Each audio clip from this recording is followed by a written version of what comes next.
Hello learners, welcome to the third lecture of second week of the course Business Law, and today we are going to move ahead with the essentials of the contract, that is capacity to contract. So till now we have already discussed the basics related to the business law and related to the contract itself. So as far as capacity is concerned, it helps understand the parties associated to it, the very much required essentials related to the parties directly, their status and their part in the contract itself. So let's move ahead. Today we are going to discuss the fundamentals of entering into a contract, what are the requirements as far as capacity is concerned, and the implications to enter into contract with a minor who is not capable of entering into a contract. So let's understand what is the importance of a capacity. The first and foremost is the legal competence. For an agreement to be valid contract, the parties must have the legal competence to enter into the contract. This is based on the protection principle, that is, certain individuals are kept away from being, they have the chances of getting exploited by the other party as far as their benefit in the contract is concerned. And as the basic objective of the law lies in safeguarding the benefit of the weak one or the one who may get exploited. So this capacity to contract basically helps the weaker one to safeguard their benefits against the exploiter one or the one who has the edge or strong position in the contract. So as far as capacity is concerned, the Contract Act 1872 talks about three basic features. One is related with the age, another is related with the mental capacity, and third one is related with the legal ascertainment in some cases.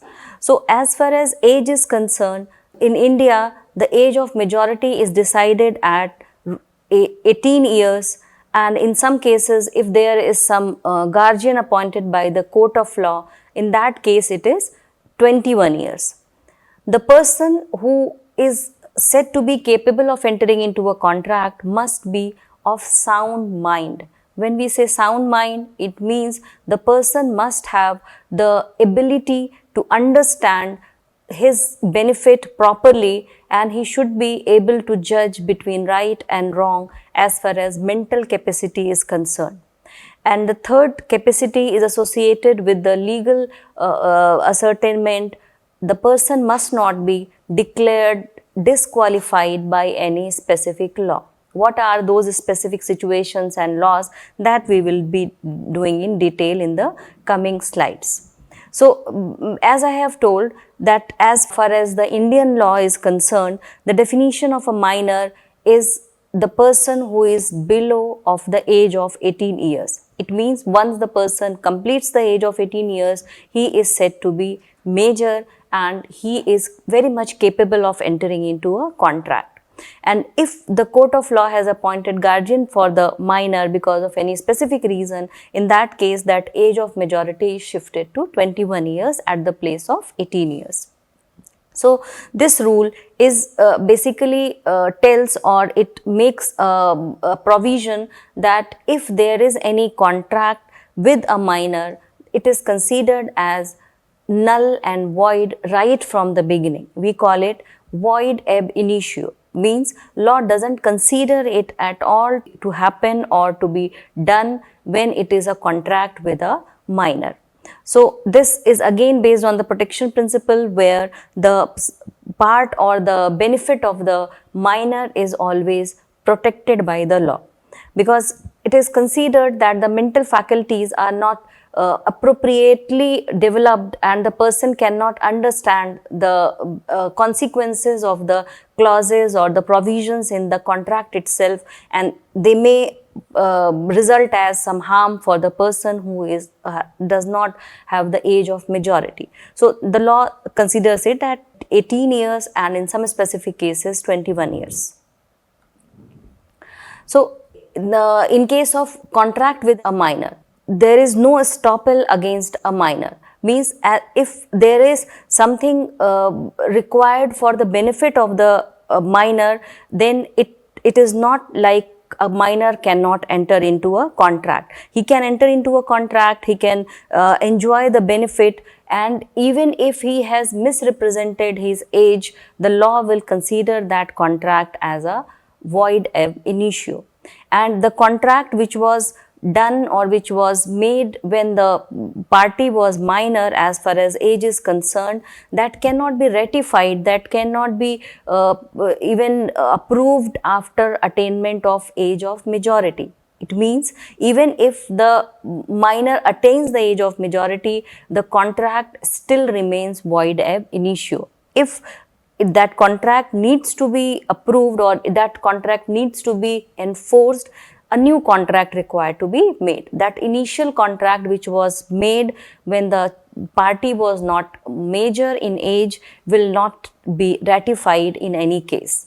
And as far as restitution is concerned, the court may ask in some specific cases the minor itself to return the benefit if he has enjoyed related to the contract.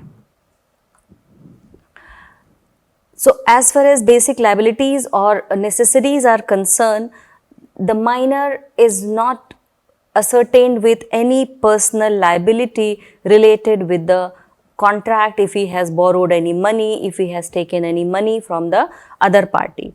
As far as supplies of necessaries are concerned, the person who has supplies the necessaries to the minor has right to recover his payment from the asset or any kind of money which is available with the minor. But that supply is very much restricted to the food and the clothings. Apart from that, if anything else has been given to the minor and is considered as necessary, will not be considered as necessary, and the party which has done that may lose the right to recover the money.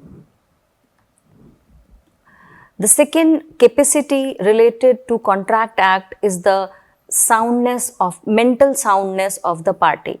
So, a person is said to be capable of entering into a contract only when he is of sound mind. So, a one who is of unsound mind is not allowed or is not considered to be capable of entering into a contract. So, as far as definition is concerned, the person of sound mind for the purpose of contracting, at the time of making the contract, they are capable of understanding it and forming a rational judgment about its effect on their interest. They should understand what are the pros and cons of the different provisions and clauses ascertained and decided in the contract. So, anyone who has temporary incapacity like intoxication or some drugs, they are considered to be capable of entering into a contract when they are in the sound position, when they are in the normal mental position, means they are not under the impact or effect of the drug or the liquor or any kind of medication that they have taken. But in that case, the responsibility of proving it that the person was in the normal condition, mental condition when he has signed the contract or entered into a contract lies on the other party. Means the person who is normal has to prove it into the court of law that the party entered into a contract when he was not under the impact of any toxication or any kind of liquor or any drug which may make him of unsound mind temporarily. So, if there is any contract with a person of unsound mind, its legal impact, first and foremost, it is a void contract if the person is of permanently unsound mind. It becomes voidable when it is the situation of temporary condition of unsound mind. As I said, if the person has some illness which creates some temporary unsoundness in the mental condition of the person, or if the person may regularly take some drugs or some liquor, or there is some kind of medicines he is taking which may create some impact on his mental wellness, then it may be avoidable contract, and the liability to prove that the person was in appropriate mental fitness or he was mentally healthy when he entered into a contract is given, the burden of the proof is being set on the another party, that the person was of sound mind when he entered into the contract. When necessities is being supplied to him, then it is very similar to the case of the minor, that if someone has supplies some necessaries to the person of unsound mind, then he has right to recover the money from the property or the money that he has, the money that he possesses, and but that should be restricted to the necessities only, It will not be provided for anything else given to the person of unsound mind. So, other than minor and person of unsound mind, one more category is there, that is person disqualified by law. So, that disqualification comes with majorly two angles. One is the person from enemy country. So, at times there are situations of war between the countries. So, if any country is declared enemy or there is some war going on with the specific country with India, so during that time period, if anyone is entering into a contract with a citizen of that country, they will not be considered as a capable party to contract, or that contract will be void in the eyes of law. And secondary, the person should not be declared incompetent by some specific laws. For example, a law of insolvency or bankruptcy. If anyone has been declared insolvent, then that person cannot enter into a contract related to those assets or those properties or those businesses for which the person is declared insolvent. So, that is the declaration of incapable person from the law side. Even the person is major, even the person is of sound mind, but because he is declared incapable as per the law, specific law, he cannot enter into the contract. Insolvents and any kind of corporation or any kind of company which has for which the activities or contract activities are being restricted as per the memorandum of association, they cannot enter into a contract related to that. So, the company is said to be an artificial person which is created by law. So, every act of the company, every rights and duties of the company is decided by the law itself. So, basically the boundaries and the limitations of the company is decided by the memorandum of association. So, anything beyond that is said to be ultra vires, and it cannot be said to be a legal one. And if the contract comes under that category of ultra vires, it will be said to be the company will be said to be incapable of entering into the contract. So, in that case also, for those specific areas or those specific activities which is not approved or which is not allowed as per the memorandum of association, the company is not capable of entering into a contract.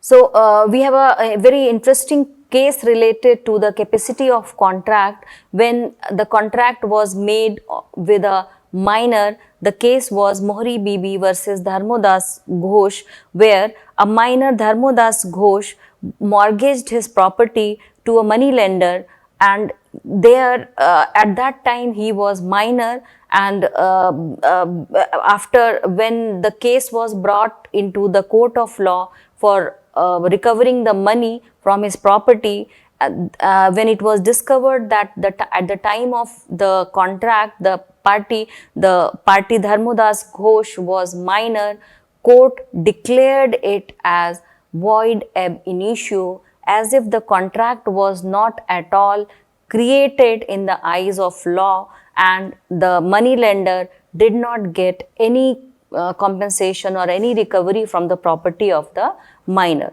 So, this case law establishes a very strong fundamental or foundation related to the capacity of contract, and is repeatedly taken instance by the judges as far as decision related to these kind of cases are concerned.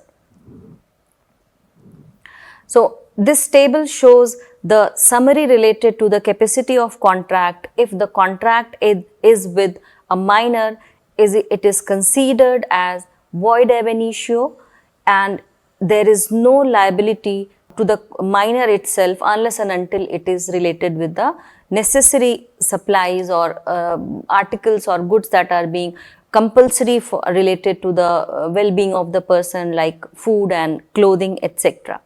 If the contract is done with a person of unsound mind, it is void, and it is the burden of proof lies with the other party that the person was of sound mind when he entered into the contract. And then also, if the necessary supplies has been done, the payment is to be made to that person from the property or the belongings of the minor. And if the contract is being made with a person disqualified by law, so no capacity to contract on specific matters if it comes under that category. And in that case, no recovery or no payment is to be made to the other party, even from the property of the unqualified or incapable person.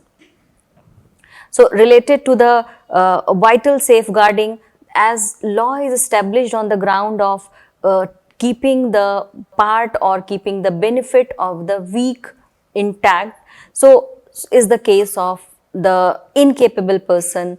If the party is minor, he has not attained the age of majority, it is considered that he may not understand the intricacies, he may not understand the fundamentals or the rights and wrongs or benefits and losses related to the clauses and the provisions of the law. So in that case, he may enter into a contract which is not beneficial for him, or he may lose something in future. And based on this presumption, the capacity is being decided related to the soundness of mind also. The person who is not maintaining the sound mental condition, he may do something, or he may say yes to something which is actually not in his benefit. And the same is for the person disqualified from the law. He may understand the thing, but because he is declared disqualified to enter into a contract by a law, if someone is entering into a contract related to that subject matter, for example, it will be against the law. So you are entering into a contract with someone who is declared incapable of entering into a contract for those subject matters. So that will be something against the law. So anything against the law obviously cannot be ratified, cannot be enforced as a legal contract. So based on these things, the capacity has been decided, and the law has established to protect the rights of the weaker one. These are the references which can be taken into consideration for going into deep for this subject matter, for these topics. I hope it was a session which has brought more clarity to you related to the one of the essentials of the contract, that is capacity to contract. Thank you very much for giving your time. We'll meet in the next session. Thank you very much.